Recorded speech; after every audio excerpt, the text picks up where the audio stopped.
Good afternoon, good morning, dear all. A very warm welcome to all of you joining this second webinar on the intersectionality of gender, climate change and engineering. My name is Eveline Koks, and as a member of the Committee on Women in Engineering of WFEO, I would like to thank you all for joining. Our speakers prepared impressive presentations to share their insights. We thank them all for their efforts. I would like to introduce our moderator, Mrs. Yetunde Holloway, Chair of the Committee on Women in Engineering, Vice President, World Federation of Engineering Organizations, Vice President, Federation of African Engineering Organizations, and past Chairman of the Nigerian Society of Engineers, Lagos branch. Before I hand over the microphone to her, on behalf of the committee and the speakers, I would like to thank you, Yetunde, for the effort and the hard work in organizing this webinar. Yetunde Holloway will moderate this session, so I hand over the microphone to her. Hello, everyone. Thank you, Eveline, for the lovely introduction. As you said, I'm Yetunde Holloway, and I'm pleased to welcome everyone to this topical webinar, where our panelists will be discussing and examining the nexus of gender, climate change, and engineering. As said by Eveline, this is second, and the first one is available on the WFEO website. Second in the series. We are honored today with the presence of the President-elect of the World Federation of Engineering Organizations, Professor José Vieira, and the Executive Vice President of the WFEO, Engineer Mustafa Balarabe Musa, who will give opening and closing remarks. We have with us a distinguished panel of female engineers from various countries around the world, and we are thus offering diverse perspectives on today's topic.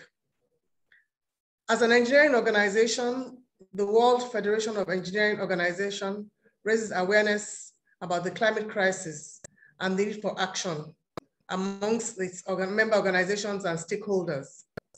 The Committee of Women in Engineering of the WFEO is keenly aware that the most vulnerable in society, the underrepresented and underserved in our midst, will experience the most severe impacts of the climate change crisis.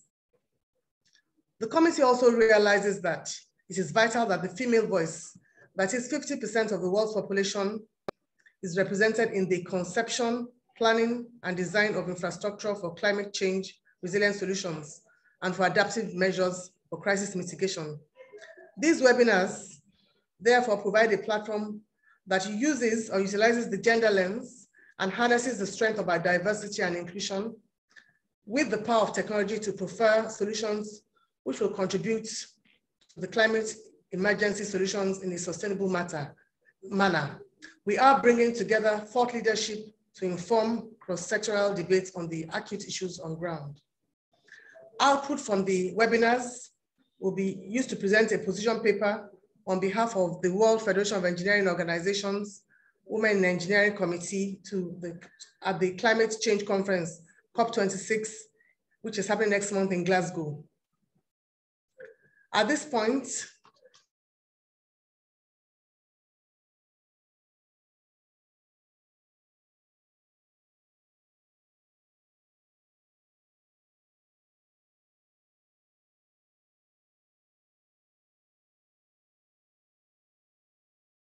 Professor of Civil Engineering, University of Minnesota.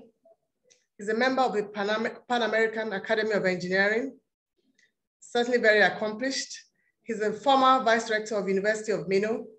He's a former President of the European Federation of National Engineering Associations and a former National Vice President of the Portuguese Association of Engineers. Please welcome Professor José Vieira for his opening remarks. Thank you.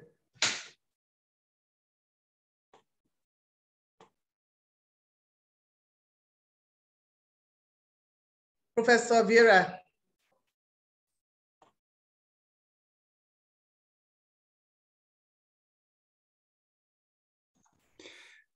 Thank you very much, Yetunde. Dear distinguished invited speakers, dear colleagues, good morning, good afternoon, good evening to all of you, and welcome to this very interesting webinar on intersectionality of gender, climate change, and engineering. As introduced by Yetunde Holloway, I am the president-elect of the World Federation of Engineering Organizations, WFEO, the international organization for the engineering profession, and I am very pleased and honored to deliver these short opening remarks.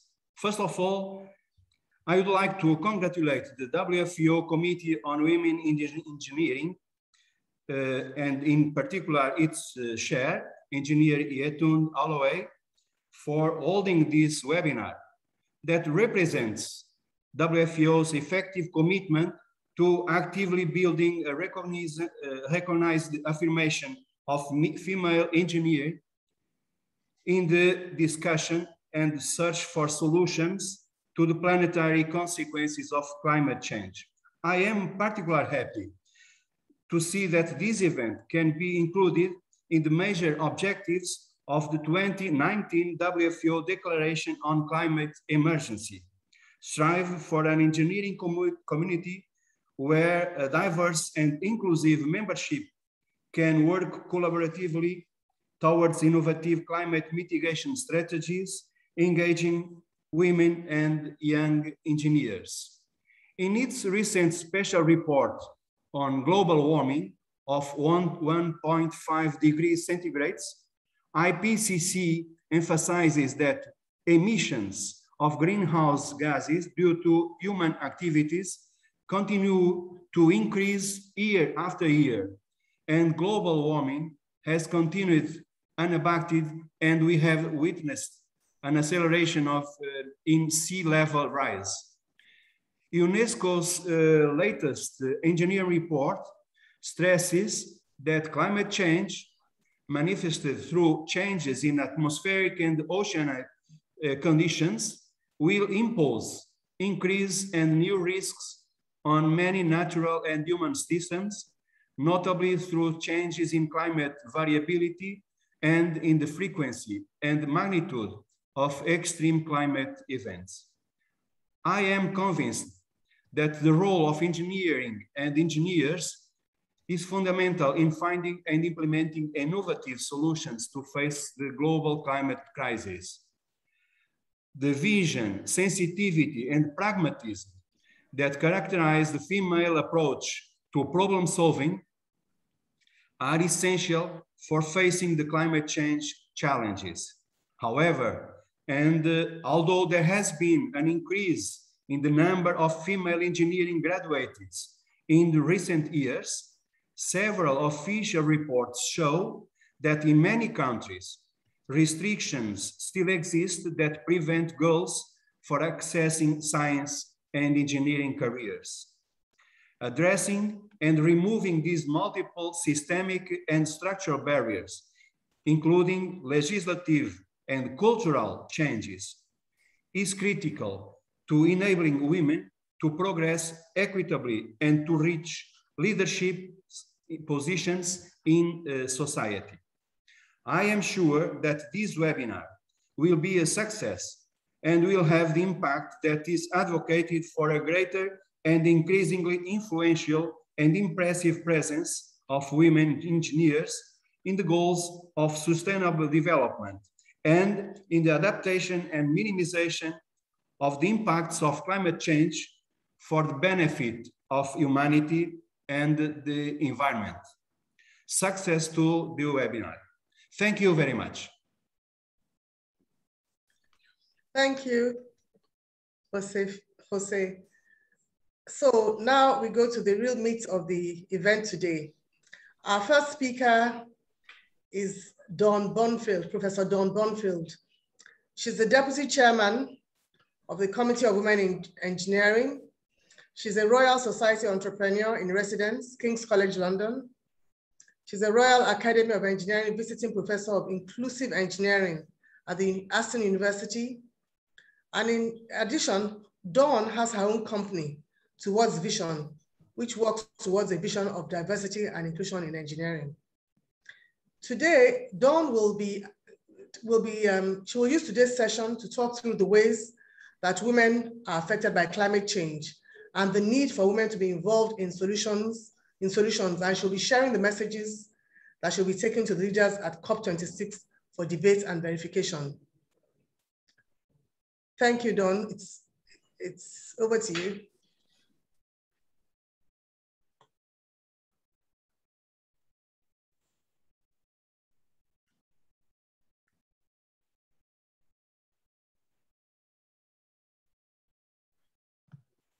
Hopefully, thank you, Yetunde. Thank you for the introduction. Hopefully you can hear me and hopefully you can see my slides. And if, yeah, thank you very much. So it's really good to be here for this second webinar, and thank you everyone for joining us from around the world. I'm going to COP in November, so we've got a panel session that's been accepted for the second week of COP26. It's with another two organisations from the UK, the Women's Engineering Society and the Institute of Asset Management. And at that event, I want to talk about gender, engineering and climate change. And as you will probably know, it's a public audience. So it's not an audience of engineers necessarily. So what I'm going to do today is tell you what I hope to say at that panel event. And if you can possibly send any comments back or get in touch, you know, please feel free to do so. Let me know what you think and let me know if you think the message is the right one. So on the day, I will obviously tell people more about the World Federation of Engineering Organisations, but hopefully you all know a bit more about who we are.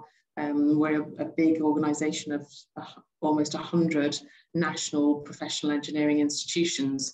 So it's a very wide-ranging and far-reaching organisation. And I want to talk about gender in relation to climate change in 4 particular areas. The first one about women's vulnerability to climate change. The second one about how they are effective actors. The third one about the technology we use and how we need to embed the gender lens. And then the fourth one is about how we get more diversity within the profession that we work in engineering. So women's vulnerability. So women are very much less able to adapt to climate change events than men are. And there are lots of reasons for this, and they are based on the different societal roles that women have around the world.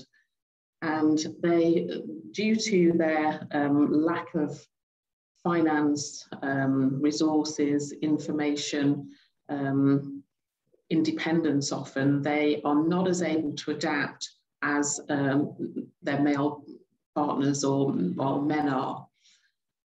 They are also more vulnerable to the risks associated with climate migration. They can't move around as easily. If their food supply is affected, they can't move to somewhere else. They're often not landowners, so they're often not compensated financially if their properties are damaged by climate change. And they have a greater risk of violence and harassment if they are away from their own homes, and often, like in the picture, they have their own children to look after as well. They will also have their food security disrupted. They have their, it affects the food that they grow themselves, but it also affects the price of food, so the accessibility and the supply, and also the preparation of food, because resources will have been affected. Biodiversity will often be reduced, and they'll have to go further for fuel and for water. And it also affects their health. They're often the primary carers in the household. So any health issues that occur because of water shortages or unclean water or disruption to sanitation affects women as the caregivers of their home.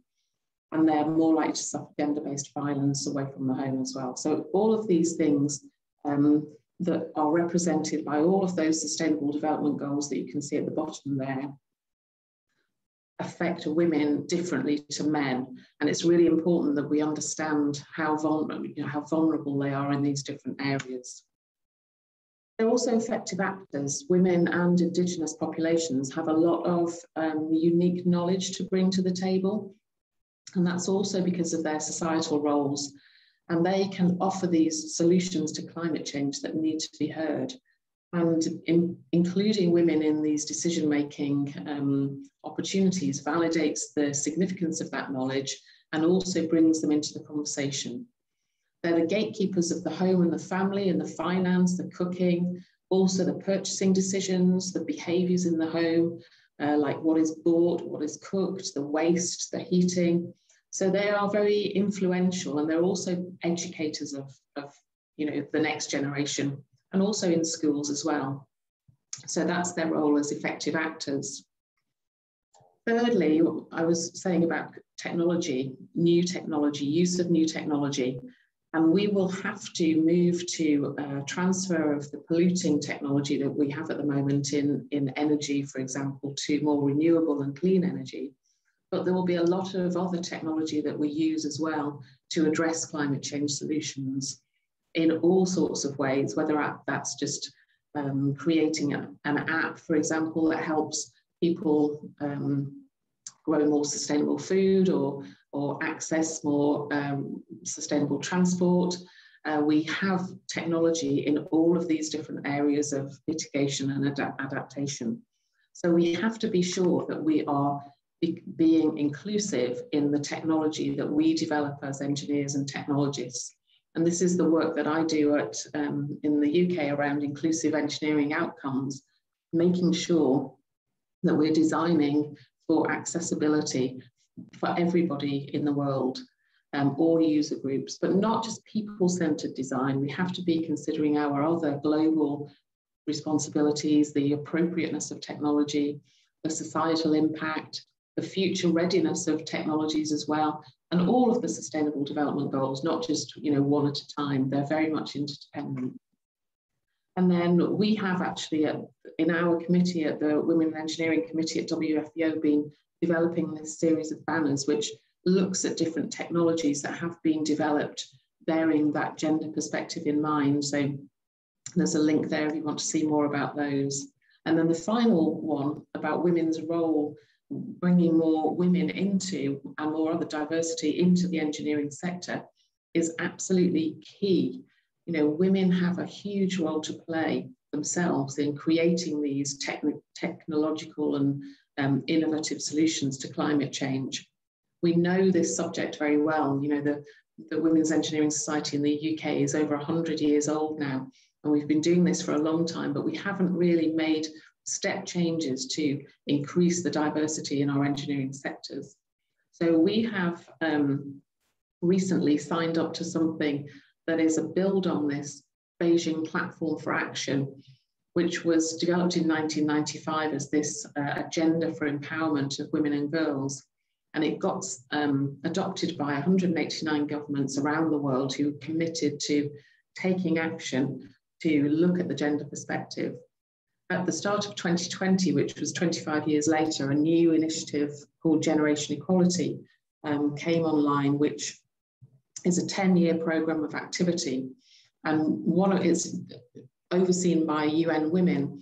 And one of the campaigns in that Generation Equality program is around these action coalitions. So really trying to drive some action. One of them is in our area, and it's called the Action Coalition for Technology and Innovation for Gender Equality. And they've given us a list of possible actions that we could take. And we've picked up on this number 3 in particular. And it says here, by 2026, double the proportion of women working in technology and innovation by various ways, setting up networks, benchmarking, transformation. Now, from my perspective, I know that that is not likely to happen, certainly in the UK, where there's no way that we could double the proportion of women working in technology. We just don't have the pipeline at the moment. But nevertheless, it's something that we are working towards. And as part of that commitment, we have signed up to a number of ways of addressing that commitment. One of them is through this charter called the Equality Charter, which we have been distributing recently. And what that does is it asks people to sign up, certainly in our WFEO, in the organisation where we have, as I said earlier, 100 national professional engineering institutions. And, you know, that's a huge reach of nearly 3 million individual engineers. So getting them to sign up to action is really, really key. We also have something called the Gender Equality Scorecard, which is being championed by Engineers Canada, which is a disaggregation of statistics in engineering, because we don't have good benchmarks, and we really need to have those benchmarks in order to set targets, measure progress, see where we are, and really look across the world at what's working and what isn't working.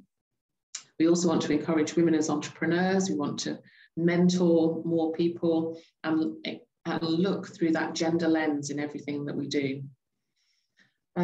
We have the Declaration of Climate Emergency that came out last year, no, I think the year before actually, from WFEO, which has a gender lens in that as well. And we have the launch of the UNESCO WFEO Engineering Report earlier on this year on World Engineering Day for Sustainable Development. And in that report, we had a number of recommendations that we were putting forward to the engineering community. And they were listed here really, or summarized here in this slide. And that's around, I won't go through them all, but the first one, education, removing these barriers and discrimination to education and to progression for girls and women. Accountability in leadership, setting targets, disaggregating gender, reporting and being accountable. Embedding this in all of the structures that we have, so that we have these levers, so that we get this dimension in everything that we do, training, accreditation, in our policies, in our procurement.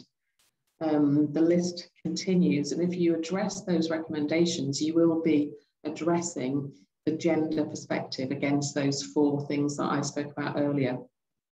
So because we're at COP, and this is the final slide, we are looking at some actions to take to the global leaders. Now, the global leaders aren't engineers in most cases.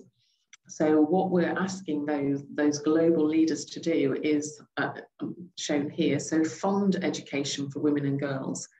We had a big global education partnership conference in London earlier this year, where a big financial commitment was made, and we want to continue that financial commitment to look at the education for women and girls around the world. Mainstream the gender perspective in decision making. Increase the structural enablers for equality that are in legislation. So things like shared parental leave, gender and ethnicity pay gap reporting, flexible working conditions. Drive sustainability and an inclusive culture in policy, in legislation, in procurement, so that we have this social justice, equality and inclusion goals in our policies. And then making sure that we use inclusive technology when we are developing these new technology areas and funding them. Making sure that we know that they are inclusive and accessible to everybody, and create this social justice that we're looking for.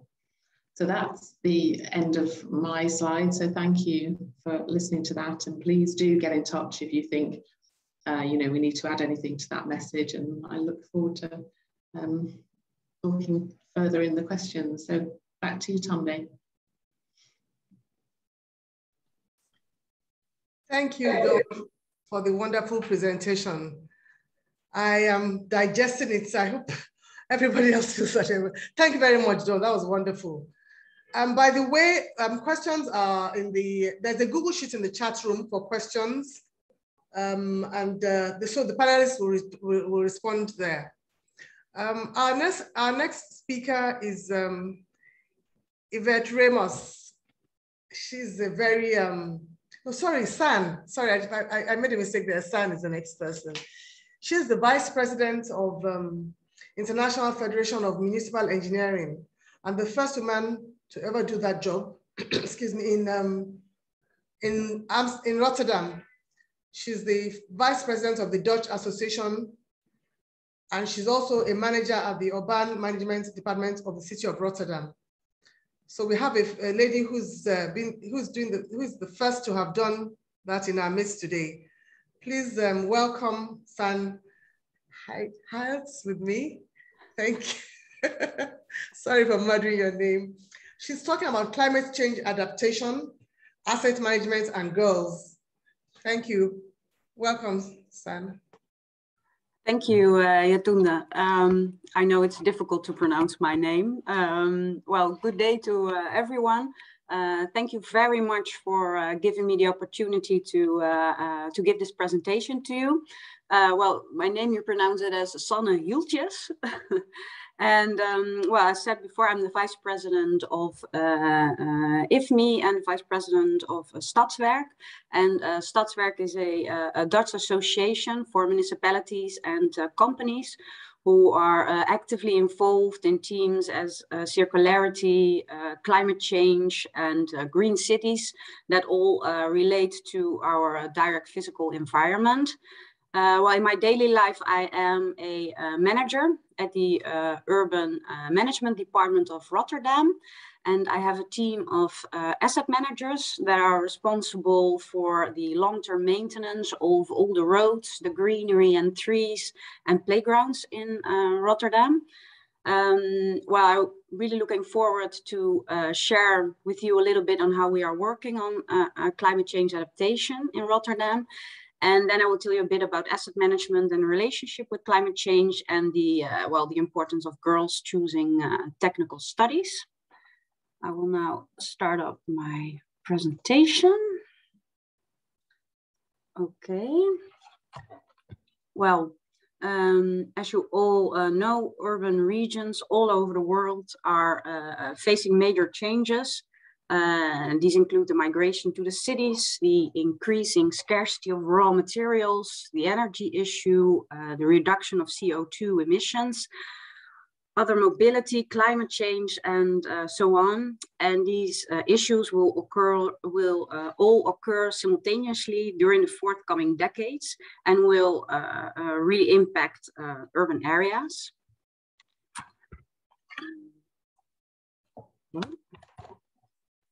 See if I can go to the next slide. Yes. The Department of Urban Management in Rotterdam has created a plan for the climate adaptation, and this is called the Rotterdam Weatherwise. And this plan visualizes what the effects and risks of climate change are for the Delta city of Rotterdam.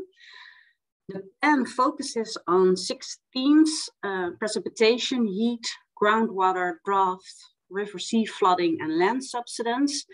We collected all the data that we have, and then we created these maps in order to be able to prioritize and see where to start first.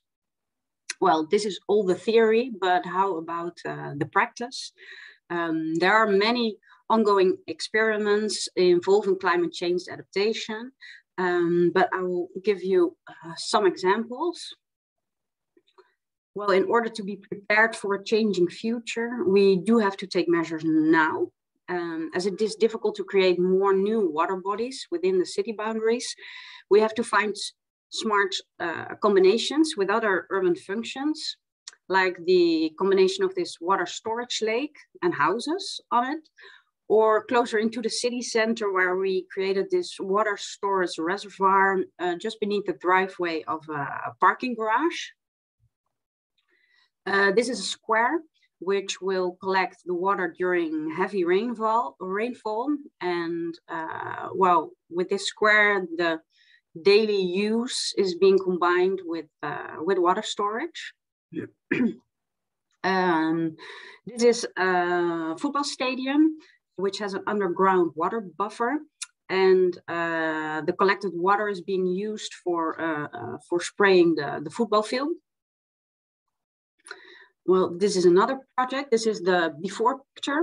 The parking spots weren't used a lot in this part of the city, and the area suffered quite some flooding, which makes sense because it has quite a lot of pavement.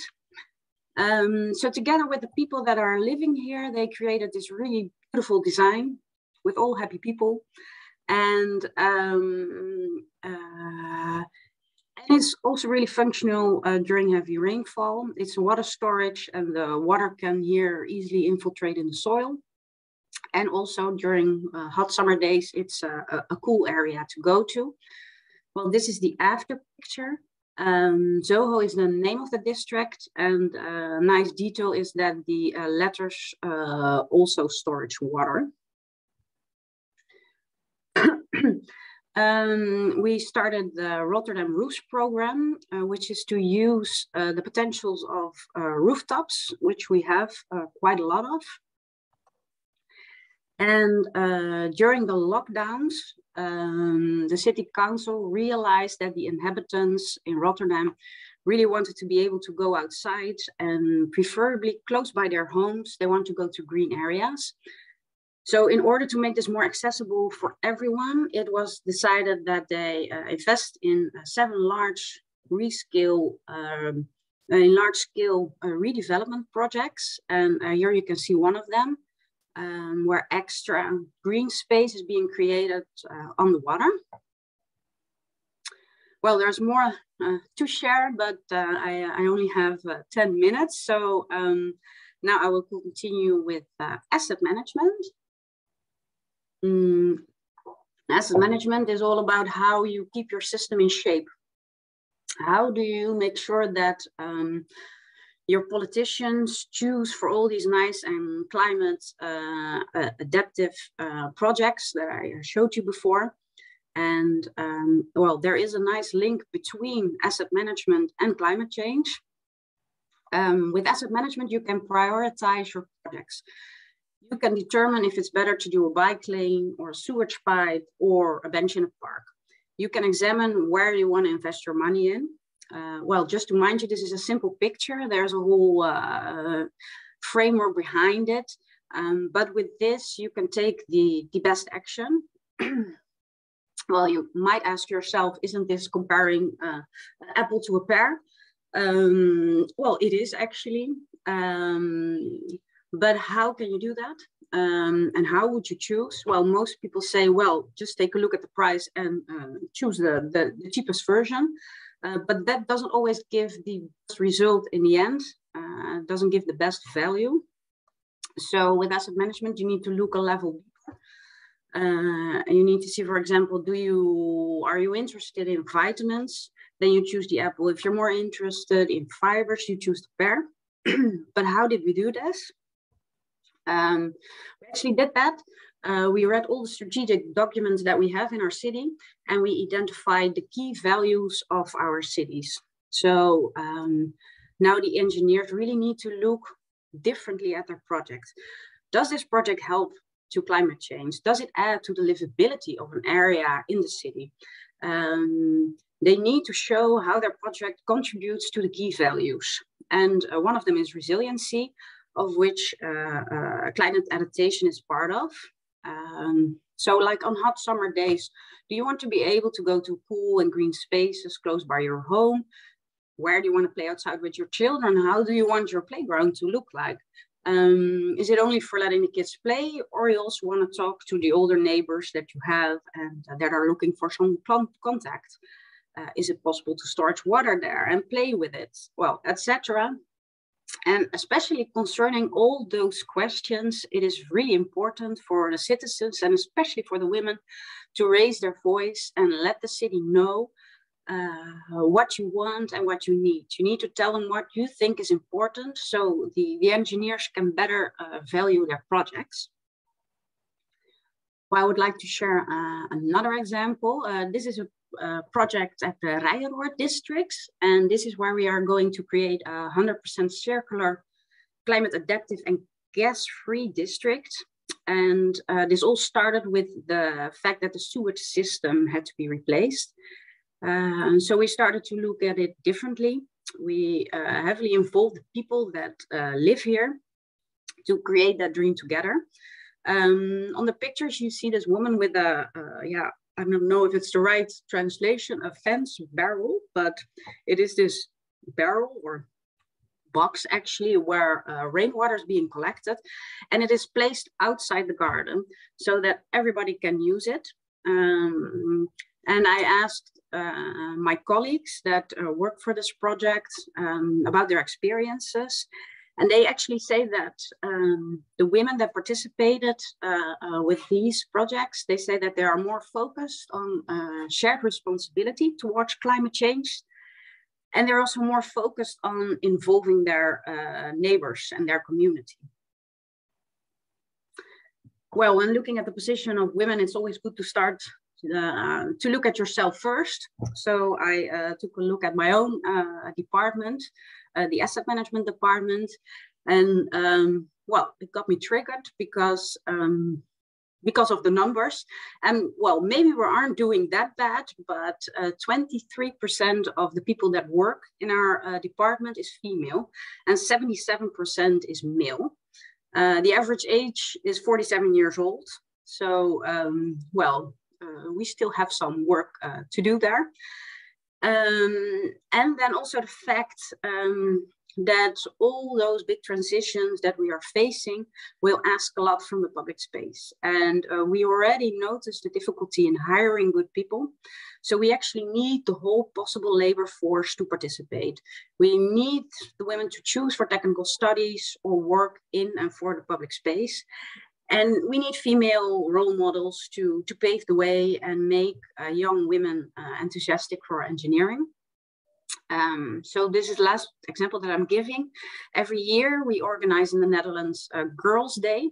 And on this day, we invite female students to come to take a look at our jobs and show them around and actually try to make them enthusiastic about engineering. And the funny thing that this year's Girls' Day is all about climate change, and its theme is staying cool, engineering for the future. So I would say that's a good way to end my presentation, engineering for the future. Thank you, and back to Yetunde. Thank you, Sanne, for the very interesting presentation. I particularly like the data collection and about water-sensitive urban design. That was extremely exciting for me. But I won't take time. I will go to the next person, who is Yvette Ramos. She will be talking about climate policies and women engineers initiatives. Yvette is multiply talented. She's a PhD candidate at the University of Lisbon, University ICS of Lisbon, as we speak. But beyond that, she has 25 years experience in the industry and consultancy services for the World Meteorological Organization. She's also a seasoned expert in hydrometeorological and climate services for the World Bank. So you see that we have experts today. She is the first female president of the Swiss Engineering Geneva. She's the principal co-founder of an NGO, Women WIE, recently accredited by the UN Framework Convention for Climate Change for COP26. So Yvette will be at COP26 as well. And I'm sure that our message will be loud and clear. Over to you, Yvette. Thank you. Thank you very much. Can you hear me? Yes, we can. You can. Thank you so much, Yetunde. It is a pleasure to be with you. Thank you so much for the kind invitation. My first, okay, this is the way to do that. Okay, my first slide was really about myself. So I think you said the most of it. My background is telecom. I've got a master's degree in telecom engineering. I'm Portuguese, very proud to say I'm both Portuguese and French. I have exactly, yes, you're right, an industrial experience as well, living and working in Geneva, and head of a company as well that takes care about intellectual property that is very important for us engineers. In fact, can you see my presentation? Is there black stuff on the right screen or not? If it is okay, I shall continue. As you said, Yetunde, I'm an expert now for over 15 years for the World Meteorological Organization that is, has its headquarters here in Geneva. And last regional conference in Africa, Cairo, Egypt, the Secretary General explained about all climate risks, extreme events and related impacts that you've got here. So Of course, a lot of people, a lot of environmental effects impacts our daily lives. I like to put this screen here, this slide here to explain what mitigation is and adaptation is, which is basically different. Mitigation would be all the actions that go against and try and stop climate change issues. Adaptation is basically you accept that climate change is here and all the impacts are there, and you try to adapt what is going on to what is going on, in fact. So let's be clear, us as women engineers and initiatives I'm going to explain later on, we try really to be in the adaptation, and this is basically what we are aiming when we are talking development. In fact, developing countries have little levels, but we try to help least developed countries, especially in the adaptation field, even though mitigation, of course, is very important. I think Dawn and the lady after had great explanations about differences that it was introduced by President-elect, but it's true that when we come to see what gender issues explain to us is basically, we have no brains different and our skills can be the same actually. We can do intellectually exactly what men can do, but there are barriers, and often we speak about what is the glass ceiling, those jobs and positions at high level that we see but we cannot go to yet. And it's true that it's been difficult, and also in the climate change arena.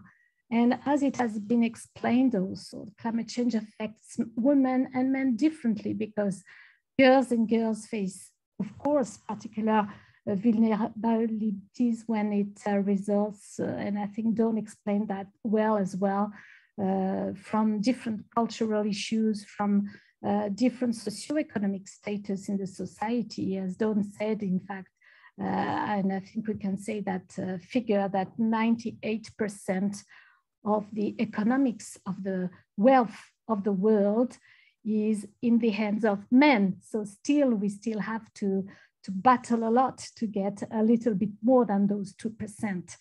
These are UN figures, of course, and it includes the land, it includes all kinds of properties. We know that women's domestic role, yet even in the developed countries, are very different from what we expect of men to be doing, and we hope that it will change, but yet women have a lot to do with the natural resources, water management, firewood and forest products, etc. And last but not least, in my slide here, women are the key players in agriculture production. We need to help them to better monitor, and I think this is when we come to solutions, a lot to do with technology, and we'll see that in our initiatives. So a few practices and research. I've done a little bit research here that we found that when you incorporate gender dimensions into the research and generally the human rights approach, like it is done in the ODDs, in the SDGs, sorry, the Sustainable Development Goals, ODDs is the French translation, and the Convention on the Elimination of all forms of discrimination against women. Then when we try and see different perspectives, especially when it comes to climate change, we have to somehow, and I think COP26 will put also some highlights, especially that there is this 9th November Gender Day. We try to integrate gender into these mitigative and adaptive policies that will better address these consequences of climate change. We also find in the research that gender mainstreaming in all adaptation measures, and this is the case at UNDP, the United Nations, for the development program, that means that we need to consider gender equality at right from the inception of those programs and projects, and not only a little later when all is done basically in the designing of the strategic approach of those programs and projects. It has to really come right from the kickoff. In fact, of course, still some believe that imposing gender mainstreaming agendas in general are not really productive. This is what we call the gender blind, either mitigation or adaptation policy. In fact, we want to address it, but we don't mainstream anyway gender. And of course, you will see that some international responses that are very known, like the Agenda 21 that started, or the Rio Declaration that started in Rio in '92, or even the Kyoto Protocol, kicked off in '95, or the Bali Action Plan that was basically one of the Koks going on for the UNFCCC in 2007. All of these before, in fact, we started to really talk about gender issues at all levels of climate change policy. So when we don't mainstream gender right from the start in those programs, in those policies, in all that is related to the government policy really, or the international policies, this means basically that it is not really effective.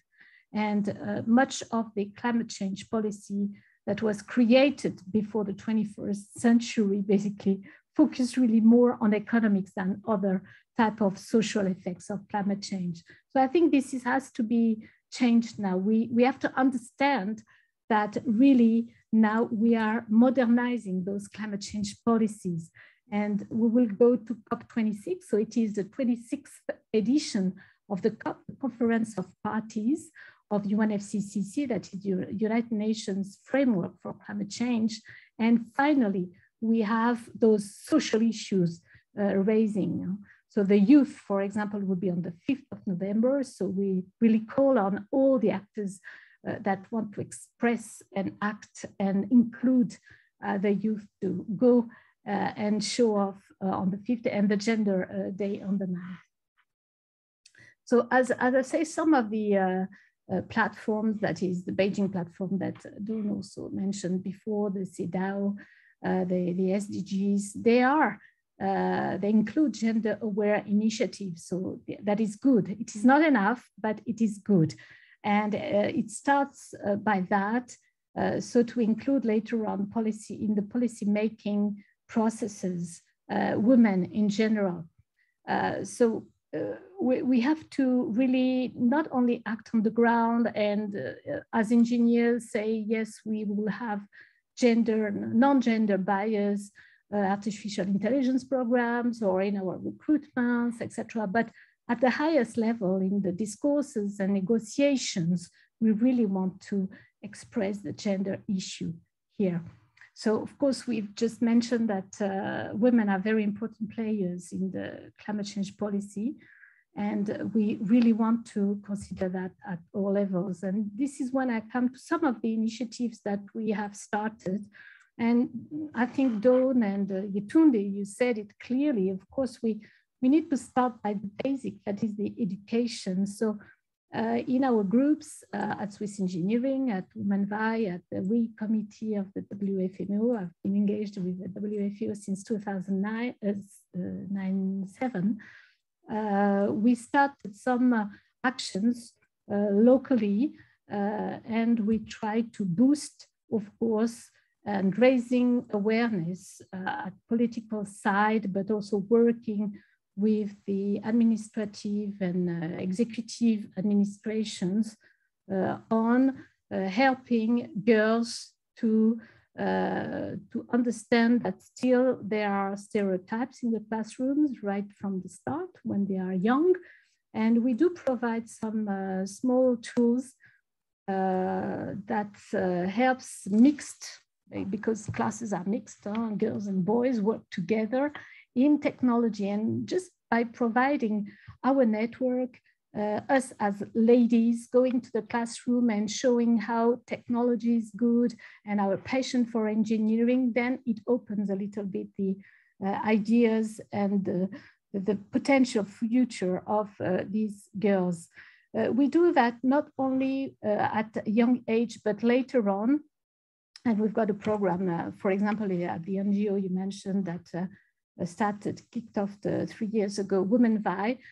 We have those programs, especially in LDCs. We did it in Benin, in Côte d'Ivoire. We are planning to go in November to Mauritania to showcase that, yes, girls and boys can work together right from the age of 7 or 8 and understand that technology is very important for their daily lives. We do it also because we are women engineers, and some of you also expressed that women engineers also contribute. Myself, I was a project manager for modernization of the meteorological and hydrological services in Myanmar. Unfortunately, since early February, the project stopped because of what we know. But we were doing a very good job with the World Bank funding to concentrate all the information, collect all the information from the different donor systems that are there, and thinking that maybe, yes, we can help the agriculture that is composed of 75% of women. We have Betty, that is one of our co-founding members, that also has a company and provides solutions. That is a connected platform that addresses farmers' needs in agribusiness, for example. So these are the solutions designed by women, implemented, operationalized by women, and projects managed by women engineers. This is just also some service that Asma Brini from Tunisia offers, greening the data centers. Again, because we are engineers, we work with our gender sensitive approach, and we help adaptation in some of the countries. I won't go into details because this is just to showcase that, yes, women engineers, we're there to also offer our own services with our gender perspective. And as I said, we will be voicing at a high level. I am very pleased to know that Dawn will be there. So we'll meet at COP26. We've got the accreditation to go with a delegation of 10 people and with all our partners. And I hope we can do something while we are there. We will be able to voice. And we'll have wonderful ladies, engineers and professors from the University of Bari in Italy, from Lisbon, Portugal, from Argentina, Brazil, from Tunisia, etc., etc. Côte d'Ivoire will be represented as well, and even the Gender and Disaster Network that is based in the UK.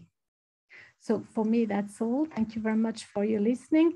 My little conclusion is we have to be visible, not only at the very local stage, but also at the very high level. And thanks to you, Yetunde, and the wonderful work you are doing as the chair of the Women in Engineering Committee at the WFEO, we will make it.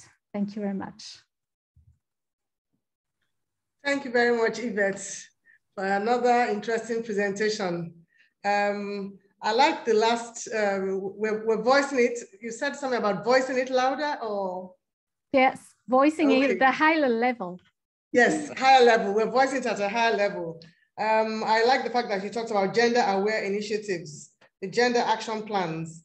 And you also talked about the need for role models and leadership for women to see. And of course, you had to put in the Women WIE Academy, which is doing quite well.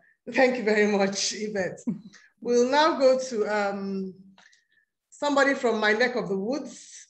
Not quite, because Africa is such a large continent, but we'll be going to Ennie from Zambia, Ennie Muchulemba. She's the chairperson, Zambian Women in Engineering section. She's an independent consultant in WASH, water, sanitation, and hygiene. And she is, I think those are the two main things. And if there's anything else, I'm sure she'll tell us. But she'll be talking about exploring the climate change, water, and gender nexus. And she's going to give us a case study of Zambia, a lovely country with the Victoria Falls, but it's not good news anymore. Anyway, I'll leave that to Ennie to tell us Thank you. Thank you, Chair. My name is Ennie Muchulemba from Zambia, and my presentation is exploring the climate change, water, and gender nexus, a case of Zambia. Yeah. So that's the presentation outline, but I'll move to the first slide. So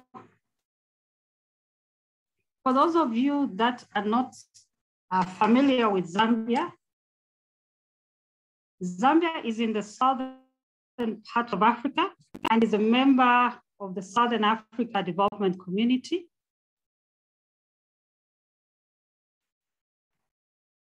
Between 1970 to date, Zambia has experienced a number of climatic hazards. These include droughts, seasonal floods and flash floods, extreme temperatures, and dry spells.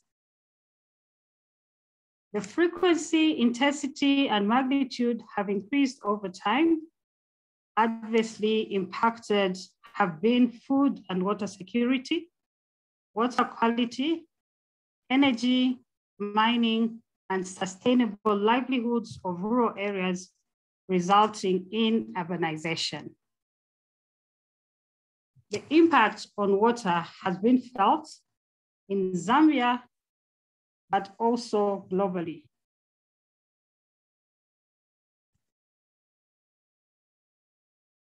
It has been said by the World Economic Forum that water lies at the heart of everything that is important for human life. So food, sanitation, energy, production of goods, transport, and the biosphere. As such, water ensures not only mere survival of humans, but also social well-being and economic growth. Let's look at what Zambia has in terms of water resources. Yetunde just spoke about what makes us Zambia, the Victoria Falls. So you will notice that the map shows the country's river system. And so I'll go to share a few facts about our water resources as well as water use. So Zambia has extensive surface water resources with a number of large perennial rivers. So you can see the blue lines on the map. Damped surface water reservoirs are primarily used for electricity generation, about 95%. Industry also relies on water for socio-economic activities. Agriculture is largely rain-fed, and surface water is a major source for domestic water. The rain pattern over the years, however, shows that this immense resource has been negatively impacted by climate change in the last decades. So in terms of rainfall, the country is classified into 3 regions. Oh my God. Oh my God. Sorry about that.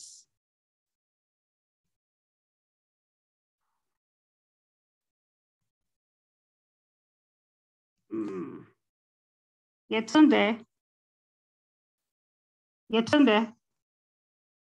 Yes.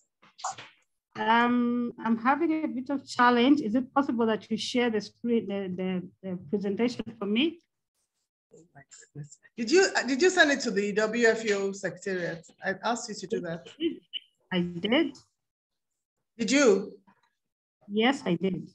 Okay, then maybe Ivan can do that because I'm using a different laptop. That's fine, sorry. So when you look at those 2 maps, they are looking at 2 periods. The first one is looking at the period 1976 to 2007. And the second is looking at the period 2000 to 2016. From the map, you can see that the country is classified in 3 regions. The northern part in the color blue being the wet region, and it receives rainfall greater than 1,000 milliliters per year. Moving southwards, the intermediate region receives between 800 and 1,000 milliliters. And finally, the southern part, which is in red and brown, being the dry region, receives less than 800. Comparing the two periods, one notices that the blue part has reduced in 2000 to 2016 period in comparison with the 1976 to 2007 period, while the dry period has also reduced, but it has increased over the southern province. And you will be interested to know that it is in the southern province where the hydropower dams are located. And this is a province that previously used to be the maize belt. So the question is, how vulnerable are the socio-economic sector? How vulnerable have the socio-economic sectors in Zambia become due to this change? So I'll look at the climate vulnerability of selected sectors. I've picked 4, which are water dependent. And the first one will be agriculture. So reduced available water, what is the impact? So agriculture is the first one, generally rain fade. So according to the 7th National Development Plan, which was from 2017 to 2021, agriculture contributes to about 8.7% of GDP. It is also the largest contributor to employment, so it employs more people than most of the sectors. It's also critical to achieve diversification. Zambia has relied on mining for a long time, but now there is a call to diversify, and agriculture has been identified as an option. It's also critical for economic growth and poverty alleviation. But agriculture annual gross domestic product growth rate has been reduced by at least 1% and by over 2% during the worst rainfall scenarios. So the dry and intermediate regions are extremely vulnerable, and these require planning for climate change as a necessity. They were previously maize belts and had high number of animals, but due to the shortening of the growing season due to floods, you notice that certain crop varieties, such as maize, sometimes fails to mature, undermining food security. Droughts also lead to reduced plant growth, thus reduced pastures, leading to poor livestock production and thereby reducing annual population. This is according to the Assessment of Impacts and Adaptation to Climate Studies of 2003 to 2004. In terms of fisheries, drought results in reduced nutrient levels in rivers and lakes, thus negatively impacting fish breeding activities and depletion of species in the long term. We also have witnessed floods, and their impact has been it destroys crops and infrastructure, dams. It causes siltation and sedimentation of rivers, causes soil erosion, and reduces available land for grazing. I will move on to the next sector, electricity. In 2016, Zambia experienced the worst drought. It drastically reduced the hydropower generation capacity, and this situation made headlines not only at home, but also in international newspapers. So you see the New York Times picked it and said drought reverses Zambia's fortunes, while another international paper said drought devastates Zambia's economy. The Kariba Dam is a major dam for hydropower generation, and it was badly impacted. So you can see on my left, you have good levels. The spillway gates are open, and in 2016, they didn't have enough head. So hydropower, according to the New York Times article, they said, and I just want to quote them, they said hydropower generated from the Kariba Dam contributed to Zambia's political stability and helped turn its economy into one of the fastest growing on the continent. Severe drought magnified by climate change reversed this in 2016 as water levels reached record low. Blackouts crippled the nation's businesses in a quick mortifying letdown. Some of the impacts of this were revenue reduced, companies downsized, especially the mines, and government struggled to pay its own civil servants, and it reached out to the International Monetary Fund for help.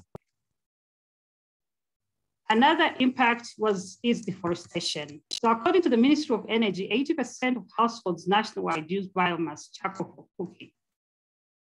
This leads to cutting of trees, and vegetation loss diminishes the carbon sink, exacerbating climate change.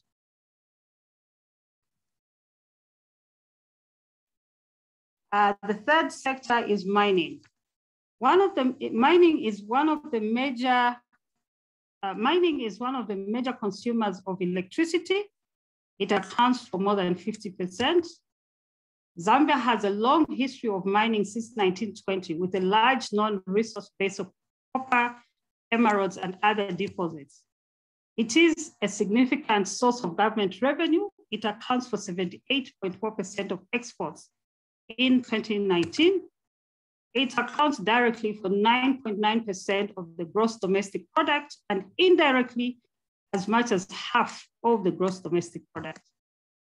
The sector directly employs about 73,000, 2003 people, representing 2.4% of total employed people.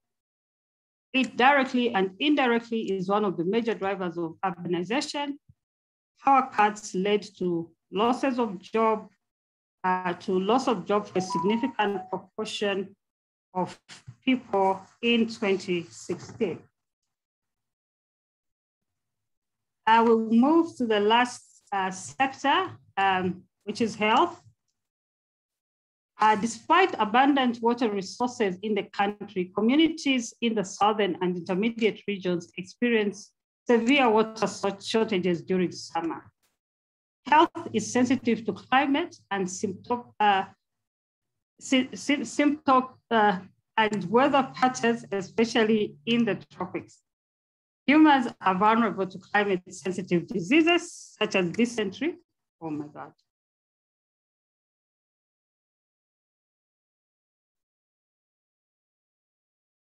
Humans are vulnerable to climate and synoptic weather patterns, especially in the tropics. Humans are vulnerable to climate-sensitive diseases such as dysentery, cholera, respiratory infection, and malnutrition. The dry and intermediate regions are again most vulnerable. Climate change. How are women impacted?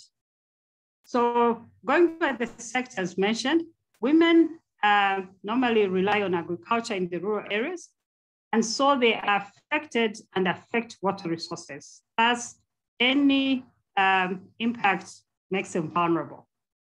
Food insecurity leads to poor nutrition, which results in poor health, and women are caregivers in that case. So if it's the girls, they lose school time, and the women cannot engage in any productive activities. The other sector, electricity. Women collect and transport firewood, reducing available time to do schoolwork and engage in other productive work. And clean energy sources leads to poor health. Water and health. women are the majority of water users. Women and girls are responsible for drawing water, reducing time in school and productive activities. Increased incidence of diseases make women become caregivers. Mining job losses means loss of household income, and so women have to take on additional roles to supplement the income.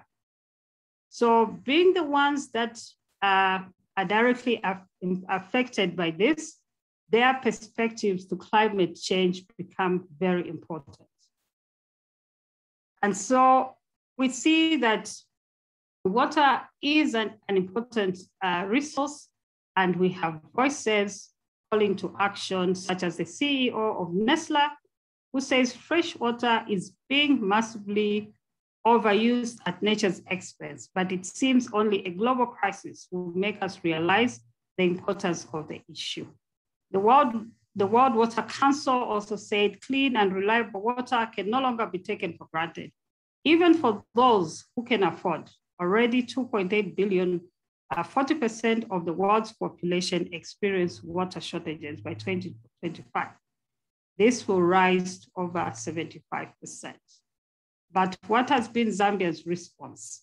Zambia has established the Zambia Environmental Management Authority in 2011 and the Ministry of Green Economy and Environment in 2021, last month, to lead national efforts to adaptation and mitigation strategies to climate change. In conclusion, as seen by the impacts of climate change on various sectors, cooperation to combat climate change is tenable, as evidenced by global cooperation to address the COVID-19 pandemic. What thought will I leave you with? No water, no jobs, no potatoes, no kidding, we need water. So climate change impacts water and gender. Let's manage it. We can learn from COVID cooperation. I thank you.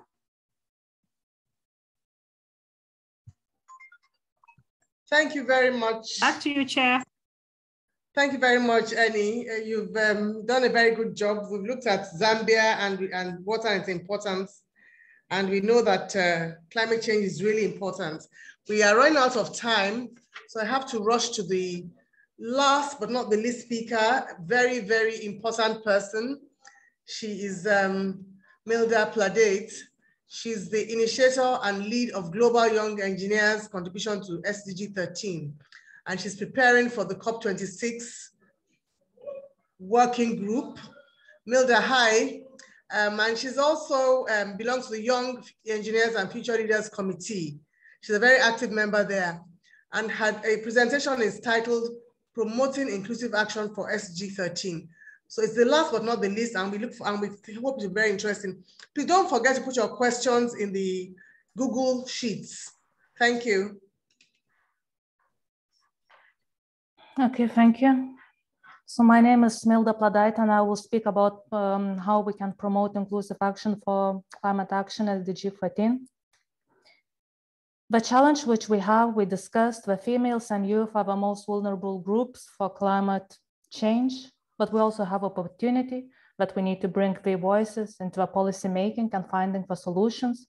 So I will speak about what action do we take for this, and also will conclude with personal advice. Women and children primarily vulnerable, in particular in developing countries, and we are expected to disproportionately affected by consequences of climate change.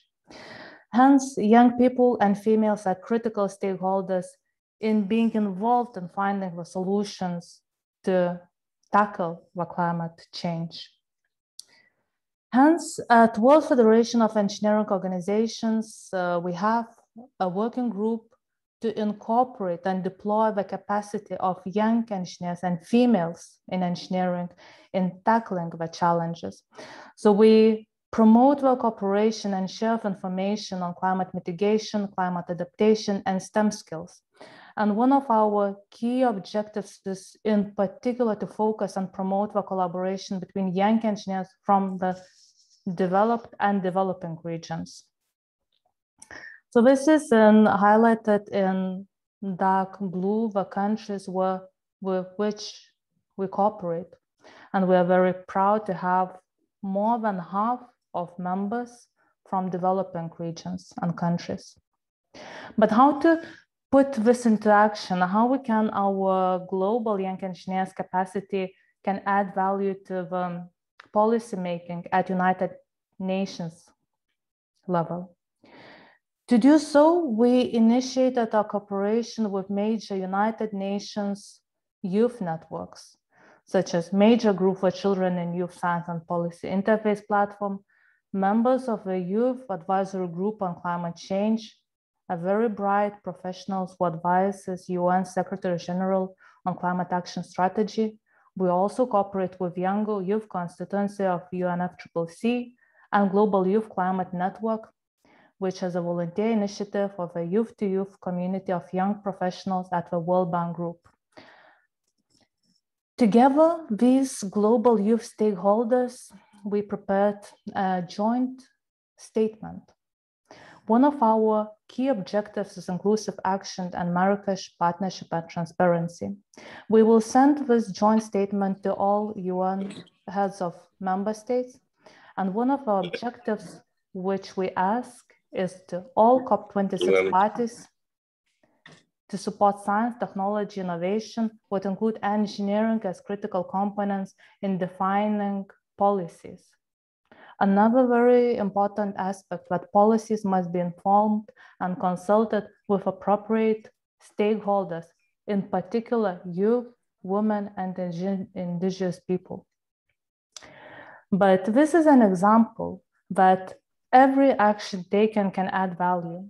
And I would like to encourage all the people who are listening, in particular females and young professionals, to take the opportunity and proactively be involved in their policy making, whether it's at national level, at United Nations, by joining organizations, or by individual contributions. Although I'm not the expert, but I really believe that everyone can add even a small but good value. So if you would like to, please, you can contact me on LinkedIn, and I would be very keen to discuss and share my experience so far. Thank you very much.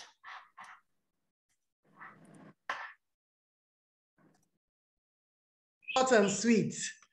We need to have proactive policy making, and we must have joint action statements. Thank you very much, Milda. That was great. We don't have much time, so I will have to ask Mustafa to give the closing remarks. I really wanted to summarize all the speakers, but I wouldn't want us to be cut short. So Mustafa is the Executive Vice President of the World Federation of Engineering Organizations. He's a former president of the Federation of African Engineering Organizations, and he's a former president of the Nigerian Society of Engineers. But please, can you just give me a minute? I just want to try and say one or two things so that we can put this all together. Starting from Dawn, I'm sorry, Mustafa, we have gotten quite a bit of information that will be taken to the COP26. And of course, she's saying that we should, she's emphasizing the importance of participation, influence, and representation. And she's also talking about mainstreaming, is increasing structural enablers for equality and to drive sustainable and inclusive cultures. I just wanted to just to remind us of what she said and the importance of everything she said, and the fact that she's going to take our messages to COP26. Of course, it seems we're going to be well represented because Yvette will be there and Milda Pladite will be there as well. So with that, let me just hand over to the Executive Vice President to just give us closing remarks. Yes, good. There'll be a lot of time, a lot of opportunities for collaborations. Thank you. And it will be available, this will be available on the WFEO website for those who want to watch again so that you can ask more questions. Thank you. Over to you, Mustafa. Thank you. Well, I thank you very much for chairing this. And I think, as Executive Vice President of WFEO, I have to say that we are proud of you, the women in engineering committee of WFEO is really, and the activities you are really very impressed with the caliber of the personalities that have presented papers at this particular webinar. You see, we have 5 speakers from Dawn to Sanne to Yvette, Ramos to Engineer Ennie from Zambia, and then to Fladite. And the presentations they made are very, very important, and a lot of policy steps. My expectation is that because this is recorded, let this presentation and also summarize them into a communique that will be sent to WFEO, and also that will be part of the contribution of WFEO to COP26. So as the chair of Women in Engineering, I want to note that the executive board is expecting a communique, a summary of this webinar, because a lot of things have been said. One of which the advice from Milda that women make frantic effort to make sure that they avail themselves at policy levels. And when we say at policy levels, we are making, I think we are referring to policy level at all tiers of government, at state level, in the, at national level, at continental level, and as well as at global level. And also the contribution of women towards, the family, as well as maintenance of the community is really brought about here. And also the impact of women and girls. I'm also very,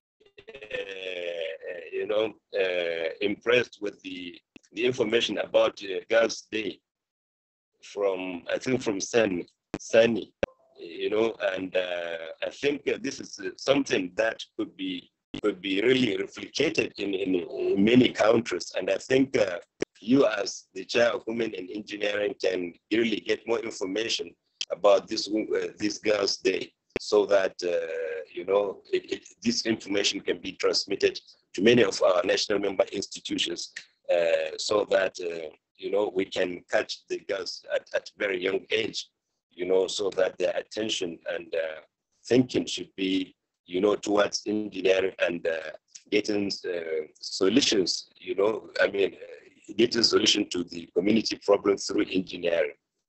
Let me also use this opportunity to thank the President-elect of WFEO, Professor José Vieira, for giving the opening address.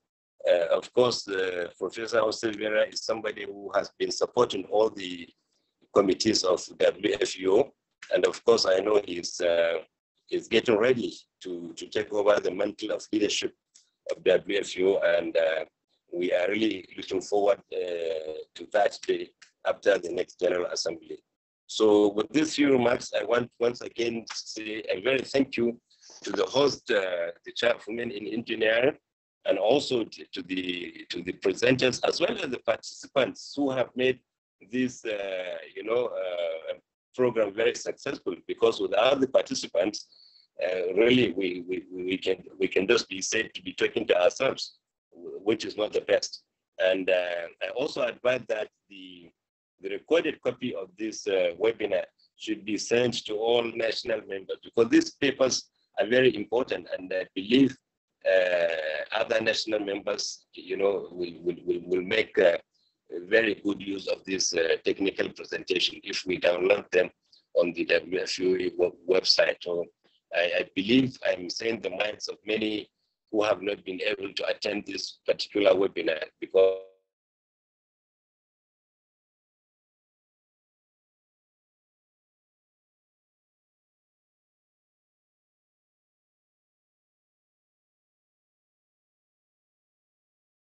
reason or the other, which make it, practically impossible for them to attend.